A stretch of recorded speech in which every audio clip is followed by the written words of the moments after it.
Good evening. देखिए student, अपन कारक पढ़ रहे हैं। कारक में प्रथमा और द्वितीय विभक्ति कंप्लीट हो चुकी है। अपन आते हैं तृतीय विभक्ति करण कारक। इसका चिन्ह होता है से द्वारा। से द्वारा साधन के योग में तृतीय विभक्ति का प्रयोग किया जाता है। तृतीय विभक्ति किसी भी साधन के द्वारा कोई भी कार्य संपन्न किया जाता है, उस साधन के योग में तृतीय विभक्ति करण कारक का प्रयोग किया जाता है। देखिए, क्रिया सिद्धो यत सर्वाधिक सहायक कम भवति तस्य कारकस्य करण संज्ञा भवति। क्रिया को करने में सर्वाधिक सहायक जो होता है उसमें तृतीय विभक्ति होती है। साधकतम करणम कर्तृकरणे कर्तकरणयोः तृतीया अति पाणिनि सूत्र के अनुसार कर्तकरणयों के योग में तृतीय विभक्ति होती है। जैसे साधन जैसे कोई कार्य कर रहे हैं, जिस वस्तु की सहायता लेनी पड़ रही है, उसमें तृतीय विभक्ति करण कारक का प्रयोग होता है। जैसे राम बस से जयपुर जाता है, तो राम जयपुर जा रहा है, किससे जा रहा है? बस से। बस क्या हो गया? उसका साधन हो गया। तो साधन के योग में तृतीय विभक्ति करण कारक का प्रयोग होता है।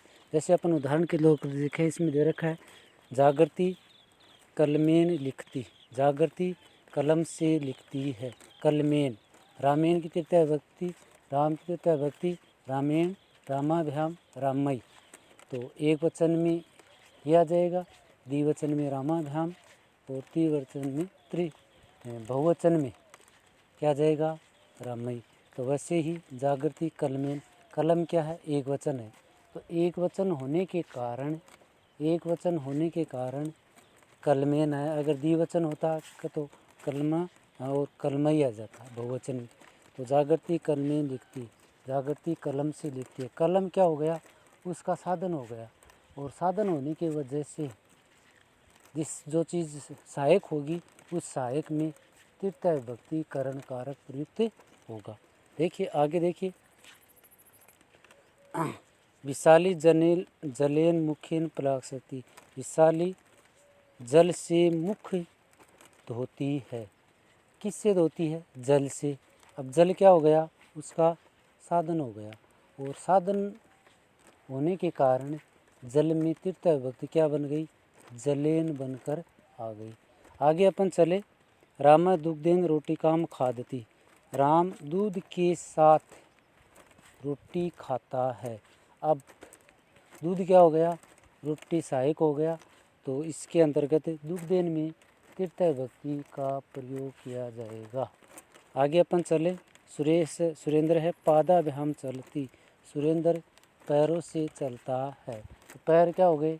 कार्य करने की सिद्धि में सहायक हो गए। तो अब पादाभ्याम देखिए द्विवचन में आ गया। पैर दो होते हैं इसलिए द्विवचन में आते हैं। तो सुरेंद्र है पादाभ्याम चलती। सुरेंद्र पैरों से चलता है। पैर क्या हो गए? उसके सहायक हो गए। रोटी के साथ दूध क्या हो गया? सहायक हो गया।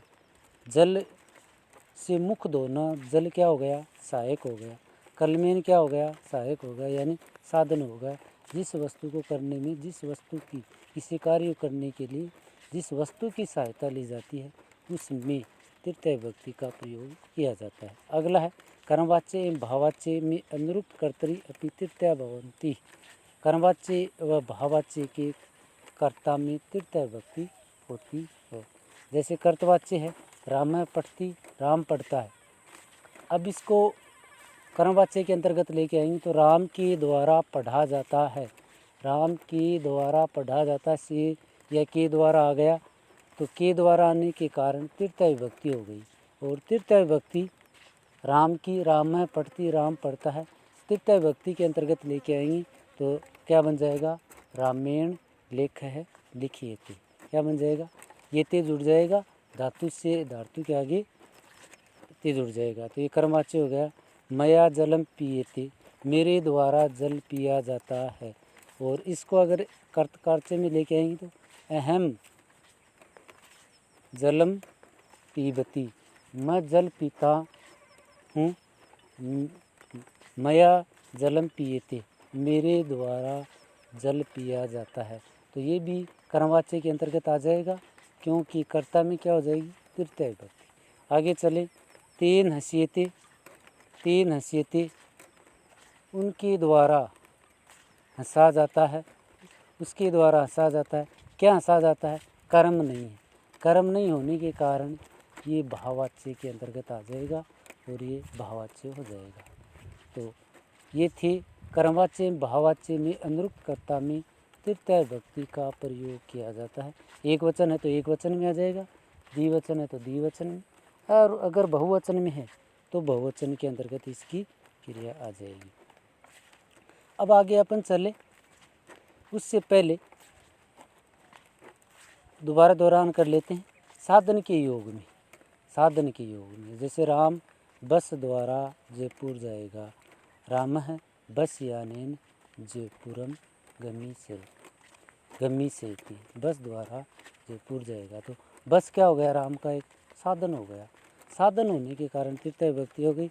कर्मवाच्य और भाववाच्य के कर्ता में तृतीय विभक्ति होती है। जैसे अहम पुस्तकम पठामि, मैं पुस्तक पढ़ता हूँ, मया पुस्तकम पठ्यते, इसका हो जाएगा मेरे द्वारा पुस्तक पढ़ी जाती है। मेरे द्वारा पुस्तक पढ़ी जाती है किसके अंतर्गत आ जाएगा? कर्मवाच्य के अंतर्गत आ जाएगा। और मैं पुस्तक पढ़ता हूँ ये कर्तवाच्य के अंतर्गत आ जाएगा। अगला देखिए, स साकम समम सार्धम शब्दानाम योगे तृतीय विभक्ति भवन्ति। सयुक्ते प्रधाने एक सूत्र होता है, उस सूत्र से इन शब्दों के योग में तृतीय विभक्ति होती है। स मानी साकम समम सार्धम का अर्थ होता है साथ। जैसे पिता पुत्र के साथ जाता है, तो पिता पुत्र की किसके साथ जा रहा है? पुत्र के साथ जा रहा है। तो जिसके साथ जाएगा उसमें तृतीय विभक्ति करण कारक प्रयुक्त होगा। जैसे जनक है पुत्रेण स गच्छति, माता पिता, जनक माने वैसे तो होता है पिता होता है, और अगर दोनों लेना चाहें तो भी हो सकता है। तो जनक है पुत्रेण स गच्छति, पिता के साथ पुत्र जाता है। तो यहाँ क्या आ गया? स के योग में, कई बार पूछा जाता है, स के योग में विभक्ति होती है तृतीय। स के योग में कौन सी विभक्ति हो जाएगी? तृतीय विभक्ति हो जाएगी, और तृतीय विभक्ति करण कारक इसके अंतर्गत आ जाएगा। दूसरा है, सीता गीता के साथ पढ़ती है। सीता किसके साथ पढ़ रही है? गीता के साथ। तो गीतया, अगर गीता सीता के साथ पढ़ती तो ये वहाँ हो जाता, सीतया हो जाता। तो यहाँ दिक्कत नहीं है, साकम के योग में तृतीय विभक्ति करण कारक प्रयुक्त हुआ है। आगे अपन चले, ते सब मित्रैः सार्धं क्रीडन्ति, वे सब अपने मित्रों के साथ खेलते हैं। तो इनके योग में तृतीय विभक्ति का प्रयोग हुआ है। तव गुरुणाम समम वेद पाठम करोमि, तुम गुरुओं के साथ क्या करो? वेद पाठ करो। तुम गुरुओं के साथ वेद पाठ करो। तो इसमें कौन सी विभक्ति आ जाएगी? तृतीय विभक्ति आ जाएगी। अगला देखो, अंग विकार में तृतीय विभक्ति होती है। देखिए, अंग विकारे तृतीय, येन विक्रेतेन अंगेन अंगिन विकारो लक्ष्यते तस्मिन् तृतीय विभक्ति भवन्ति। एनांग विकार है। अंग विकार, शरीर से कोई भी विकार, जैसे शरीर का कोई अंग काम नहीं करना या जन्मजात होना, उन शब्दों के योग में तृतीय विभक्ति होगी। एक वचन है तो एक वचन की क्रिया लग जाएगी, अगर द्विवचन है तो द्विवचन की क्रिया लग जाएगी, अगर बहुवचन है तो बहुवचन की क्रिया लग जाएगी। जैसे वह नेत्रेण कारणे अस्ति, वह आँख से कारणा है। अब यहाँ नेत्राभ्याम कर देंगे तो दो आँखें होती हैं, दोनों आँखों से तो क्या जाएगा? वो अंधा हो जाएगा। एक आँख है, एक सही है, तो ये क्या हो गया? उसके अंग, शरीर का विकार उत्पन्न हो गया। तो नेत्र की तृतीय विभक्ति क्या जाएगी? नेत्रेण कारणः अस्ति, वह आँख से कारणा है। अगला है, बालक कर्णेन बधिर अस्ति, बालक कानों से बहरा है। कर्णेन, कान से बहरा है। साधु पादेन खंजय अस्ति, साधु पैर से लंगड़ा है। श्रेष्ठी सिरसा खलवाटे विदते, श्रेष्ठी। ब्राह्मण कह लीजिए या सज्जन पुरुष कह लीजिए। सिर से गंजा है, खलवाटा माने क्या होता है, गंजा। और सरसा, सिरसा, सिर की तृतीय विभक्ति एक वचन है। सिर क्या होता है, एक वचन होता है।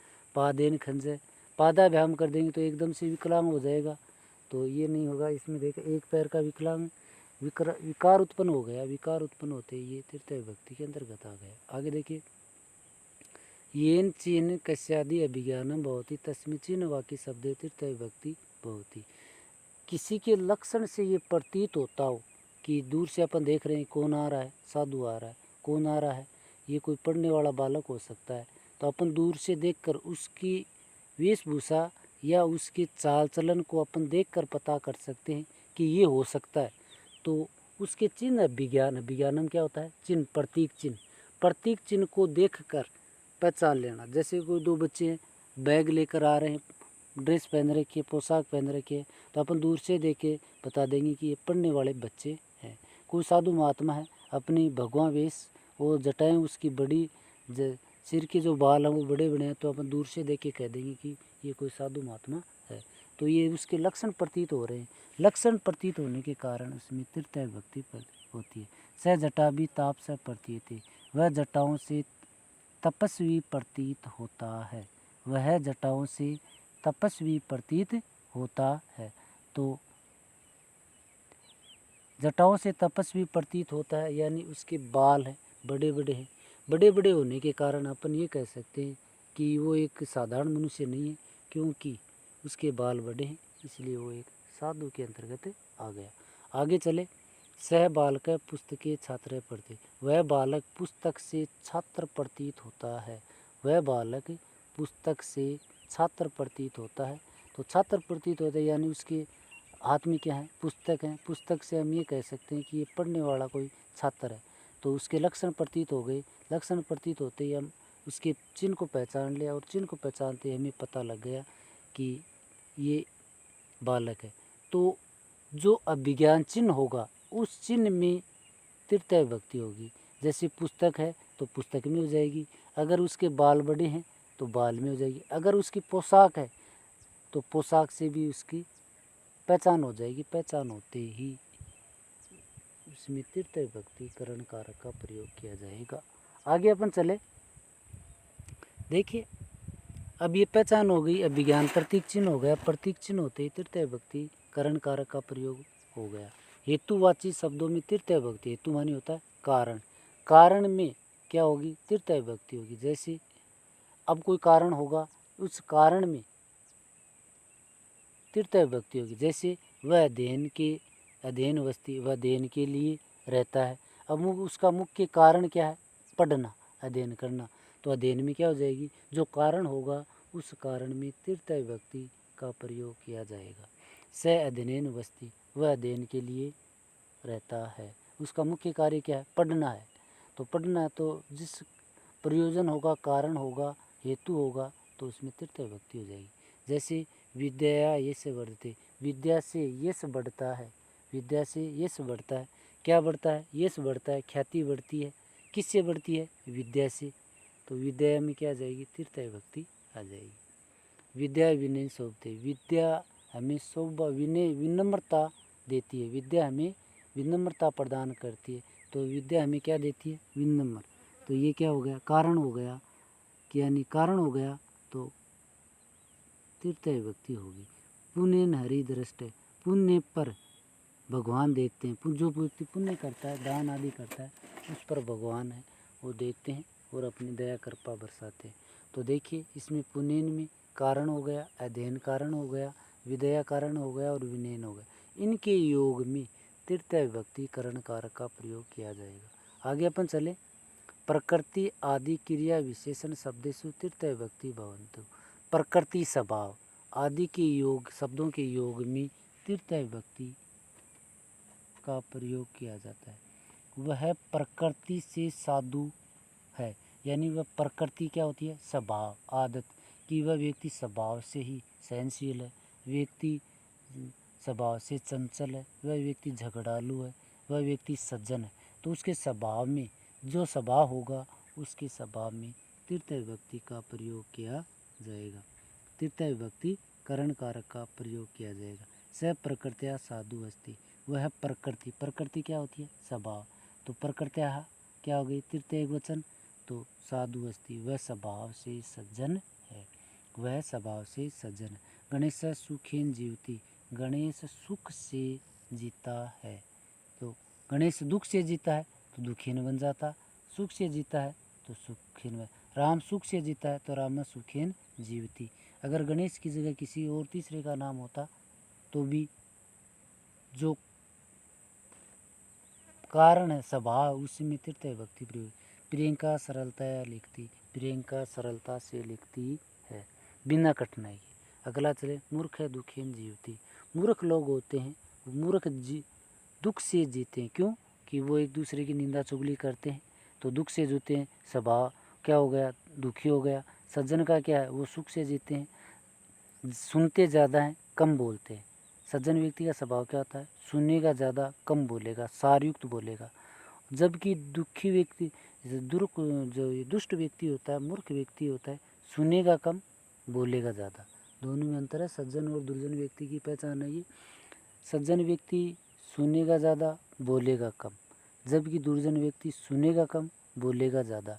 तो सज्जन व्यक्ति बोलेगा कम, सुनेगा ज़्यादा, तो वह क्या रहेगा? सुख से जीवित रहेगा, यानी सारयुक्त बातें कहेगा। जबकि दुष्ट व्यक्ति, दुर्जन व्यक्ति क्या करता है? सुनता कम है, बोलता ज़्यादा है। तो मूर्ख है दुखीन जीवती, मूर्ख व्यक्ति दुख से जीता है, जबकि सज्जन व्यक्ति क्या होता है? सज्जन है सुखीन जीवती, सज्जन सुख से जीता है। अब आगे देखिए, निषेधक, निषेधात्मक, निषेधार्थक से अलग अलम इति शब्द योग तृतीय। अलम निषेध, मना के योग। अलम का यहाँ क्या अर्थ है? मना। अलम के दो अर्थ होते हैं, एक तो पर्याप्त और एक मना, निषेध। पर्याप्त होगा तो चतुर्थी विभक्ति आ जाएगी, और अगर निषेध होगा तृतीय विभक्ति। ये वाक्य पर डिपेंड करता है कि ये वाक्य निषेध का बोध करवा रहा है या पर्याप्त का बोध करवा रहा है। अगर पर्याप्त का बोध हो जाएगा चतुर्थी विभक्ति हो जाएगी। अगर पर्याप्त का बोध नहीं होगा, निषेध अर्थ में प्रयुक्त होगा, तो वहाँ तृतीय विभक्ति प्रयुक्त होगी। जैसे अलम हस्तेन, अलम माने निषेध है के लिए, मत हंसो, ये मत हंसो। अलम विवाद, विवाद मत करो, विवाद मत करो। अब देखिए, जो मुख्य होगा उसी में तृतीय विभक्ति होगी। जैसे अलम विवादेन, विवाद मत करो, विवाद का मीन्स झगड़ा, झगड़ा मत करो। तो इनके योग में अलम हस्तेन, मत हंसो, ये क्या हो गया? निषेध हो गया, मना कर दिया कि क्लास में बातें मत करो, क्या हो गया? निषेध हो गया। विवाद मत करो, झगड़ा मत करो, तो यहाँ अलम विवादेन, अलम के योग में निषेध के अर्थ में हो रहा है विवाद, विवाद क्या हो गया? निषेध हो गया। निषेध के योग में तृतीय विभक्ति करण कारक का प्रयोग होता है। तो बच्चों, आपने आप तृतीय विभक्ति पढ़ी, अपन दोबारा रिपीट कर लेते हैं एक बार। देखिए, एक तो देखिए साधन के योग में, जैसे राम बस द्वारा जयपुर गया, बस क्या हो गया? साधन राम है। बस यानी जयपुरम गमी सेती, जाएगा तो गमी सेती आ जाएगा, भविष्य काल की क्रिया आ जाएगी। अगर जा रहा है तो वर्तमान काल लट लकार की क्रिया आ जाएगी। तो दूसरा था कर्मवाच्य एवं भाववाच्य में अनुरुक्त कर्ता में तृतीय विभक्ति होती है। जैसे मेरे द्वारा पुस्तक पढ़ी जाती है, मैं पुस्तकम पठियते, मैं पुस्तक पढ़ता हूँ, मैं पुस्तक पढ़ता हूँ, ये कर्तवाच्य है। मेरे द्वारा पुस्तक पढ़ी जाती है तो ये कर्मवाच्य है।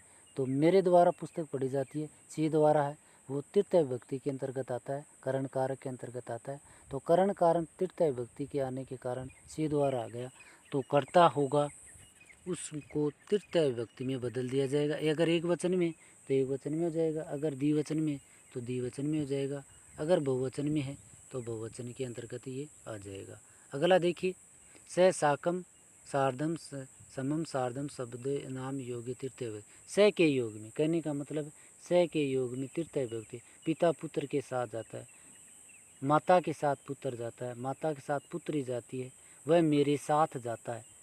तो साथ के स माने क्या होता है? साथ।